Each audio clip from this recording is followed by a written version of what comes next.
tus manos, la batalla aún no acabó. Aquí en Éxodo 17, versículo 8, dice la palabra: entonces vino Amalec y peleó contra Israel en Refidim.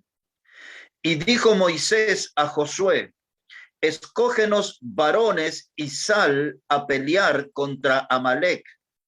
Mañana yo estaré sobre la cumbre del collado y la vara de Dios en mi mano. E hizo Josué como le dijo Moisés, peleando contra Amalec.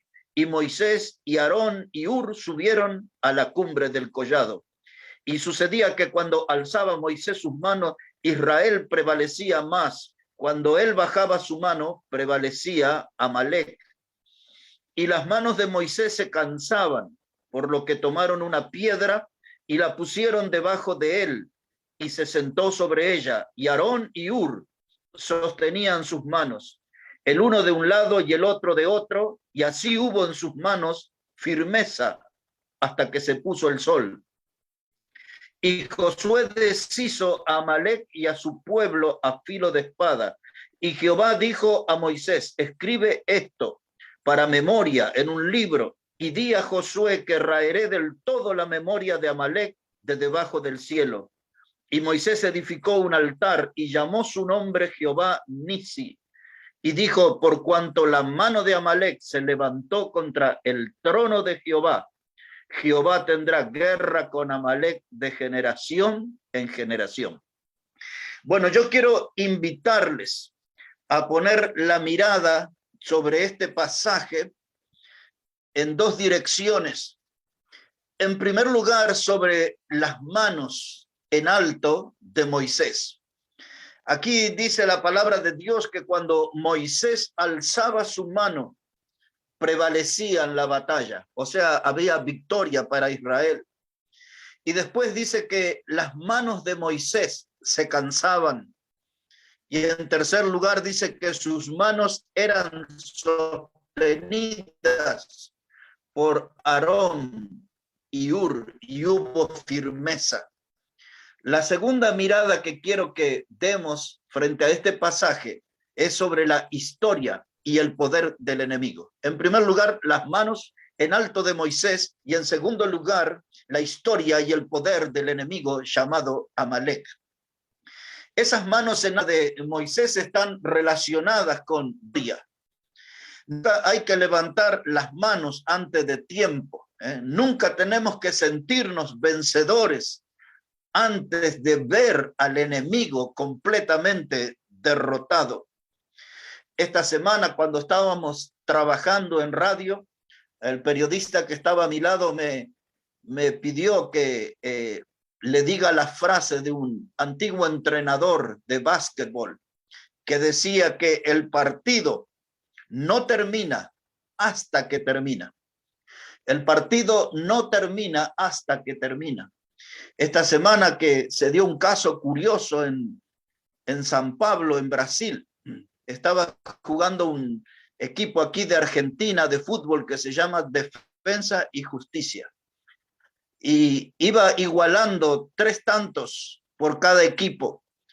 Y el árbitro dio sus 4 minutos de extensión al partido.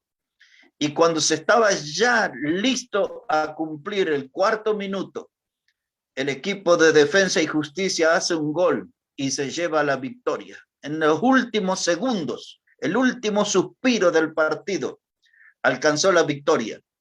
Y eso nos hace pensar en esta frase, que el juego no termina hasta que termina. Así que nosotros como cristianos tenemos que estar atentos, porque a veces en nuestra vida cristiana tenemos las manos cansadas. Cuando nosotros leemos la carta a los hebreos, por ejemplo, recordamos aquella frase del capítulo 12 y del versículo 12 que dice: levantad las manos caídas y rodillas paralizadas. Y a veces en la obra de Dios entramos en esa etapa de andar con las manos caídas. Eso quiere decir que son manos que están en desuso, son manos que no están en servicio. Y es increíble como en la obra más grande de la historia, que es la obra de Dios, pareciera que hubiera una huelga de manos caídas.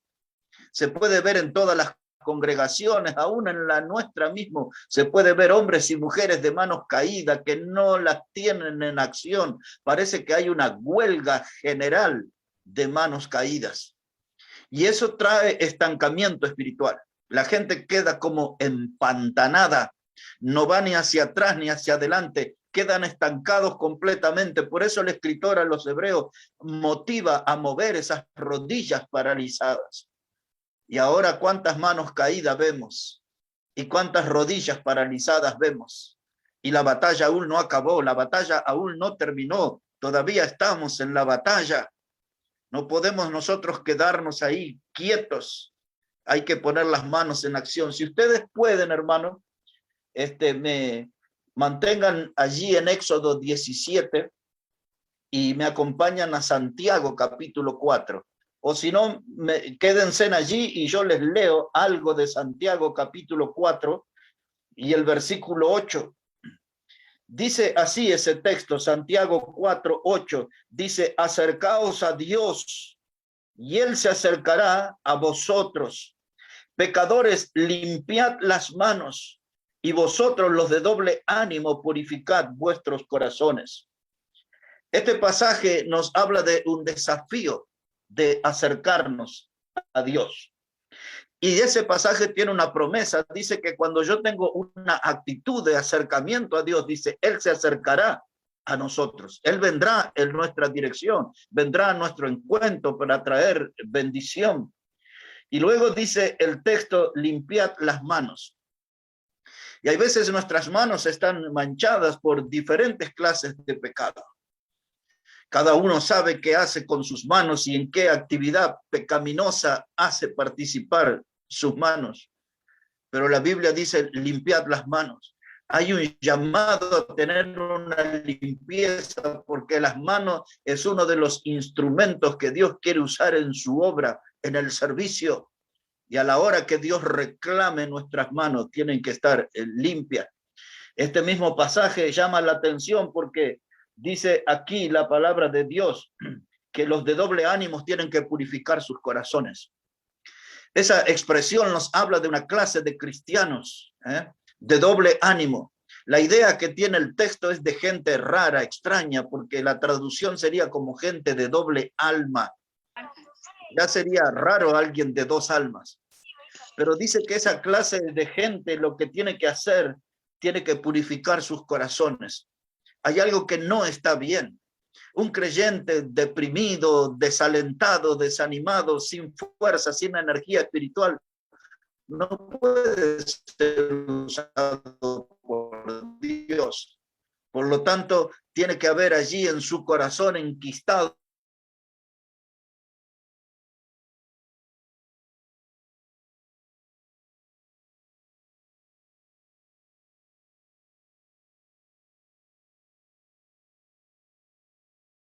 sus caminos.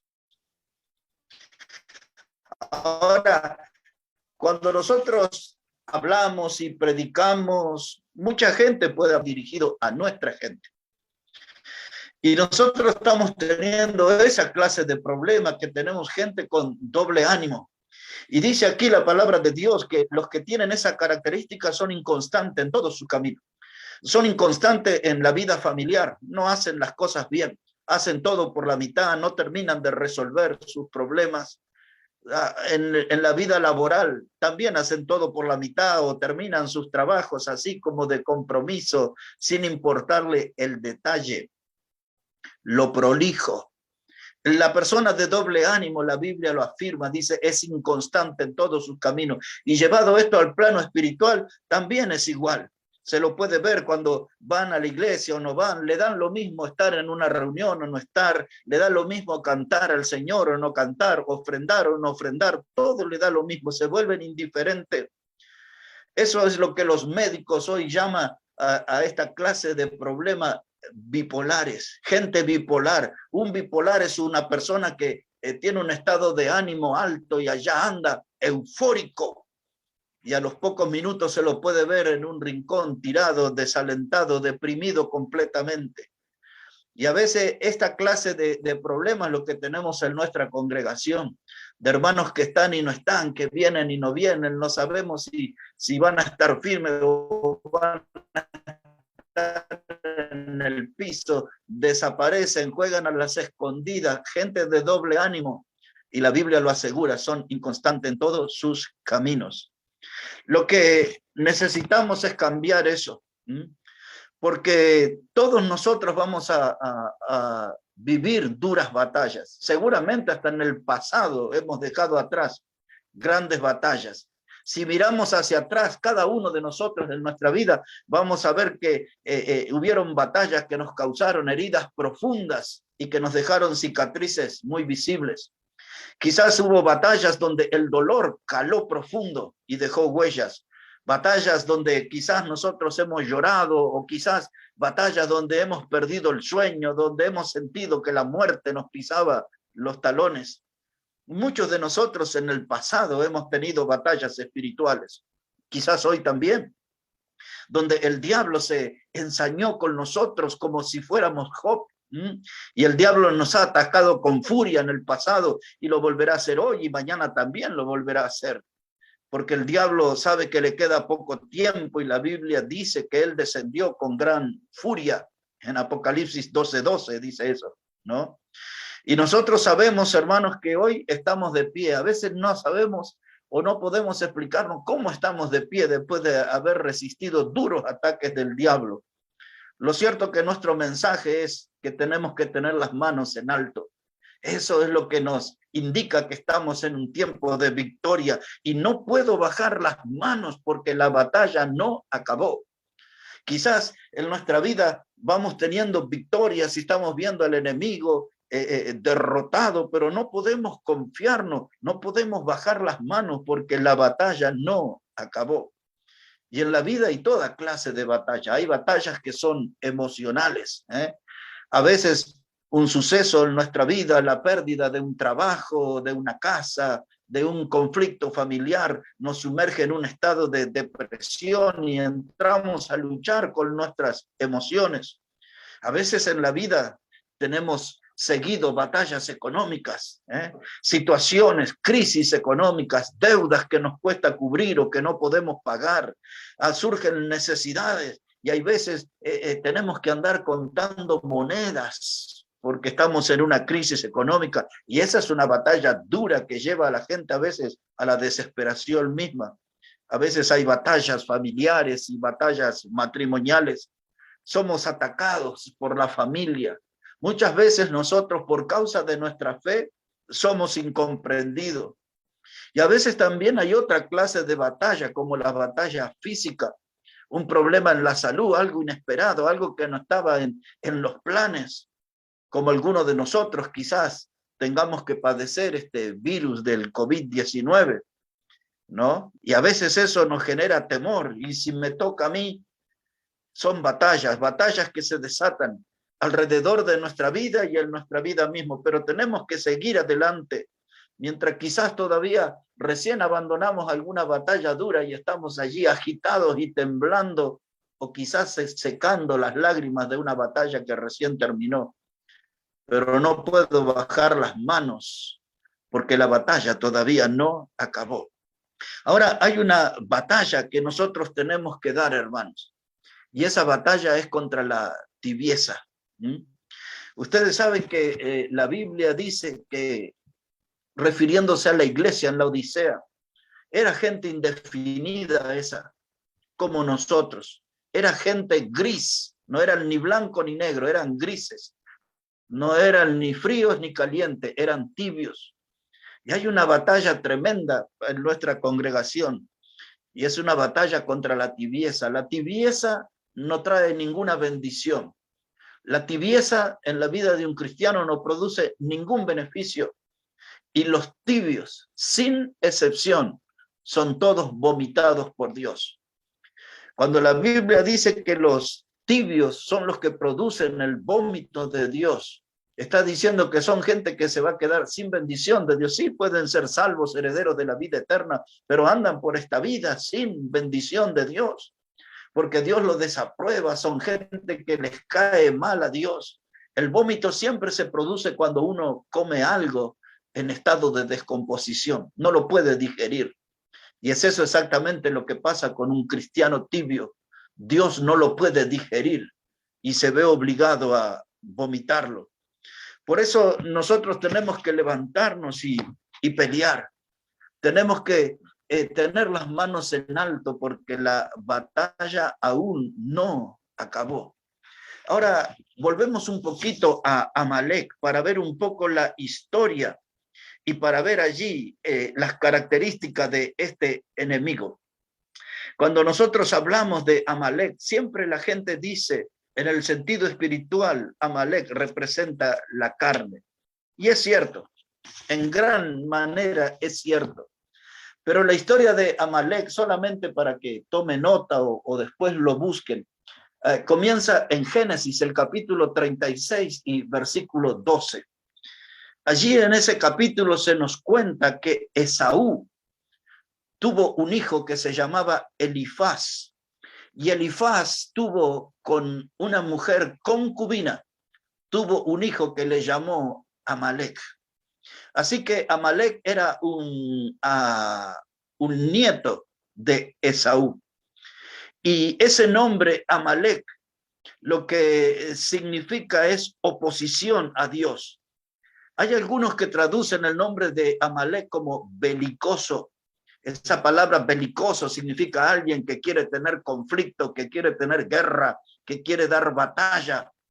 Y cuando nosotros leíamos allí en Éxodo 17 y el verso 16, Dios dijo, por cuanto la mano de Amalek se levantó contra el trono de Jehová. Escuche esa frase. Amalek se levantó contra el trono de Jehová. Jehová tendrá guerra con Amalek de generación en generación. O sea, es una guerra de largo alcance que parece que nunca va a terminar. En cada generación va a haber representantes de Amalek, gente que va a enfrentar al trono de Dios, resistir al trono de Dios, gente que quiere guerrear, presentar batalla contra el trono de Dios. Y cuando vemos esa clase de personas, esos están dominados por Amalek. No quisiera que lo confundieran, pero podríamos decir como que hay un espíritu de Amalek. Y a veces ese espíritu de Amalek, de la carne, de oposición a Dios, se ve aún en los mismos cristianos. Porque los cristianos se oponen a hacer la voluntad de Dios, se oponen a vivir en obediencia a Dios. Y cada vez que nosotros caemos en esa clase de conducta, estamos reflejando lo que era Amalek en nosotros. Nos oponemos a Dios. Amalek dice que se levantó contra el trono de Dios.